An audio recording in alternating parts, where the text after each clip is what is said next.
One अबी बकरत नुफै बिन हारिस अत्तक़फ़ी रज़ियल्लाहु अन्हु अन्न नबिय सल्लल्लाहु अलैहि वसल्लम क़ाल इज़ा इल्तक़ल मुस्लिमानि बिसैफ़ैहिमा फ़ल-क़ातिलु वल-मक़तूलु फ़िन्नार क़ुल्तु या रसूलल्लाह हाज़ल क़ातिलु फ़मा बालुल मक़तूल क़ाल इन्नहु कान हरीसन अला क़त्ल साहिबिही सहीहुल बुखारी।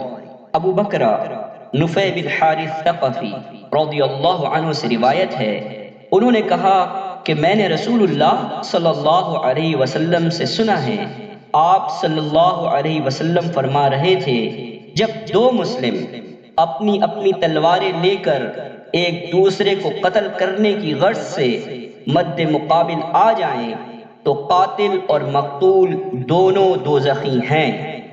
मैंने अर्ज किया, ए अल्लाह के रसूल, कातिल तो ठीक है, दोज़खी होना चाहिए, मकतूल क्यों कर जहन्नम में जाएगा? रसूलुल्लाह सल्लल्लाहु अलैहि वसल्लम ने फरमाया, वो यानी मकतूल भी तो अपने साथी को मार डालने की हिर्स रखता था, मौका पाता तो वो इसे जरूर कत्ल कर देता। दिल के अज़्म समीम पुख्ता इरादे के बाइस वो जहन्नम रसीद किया गया।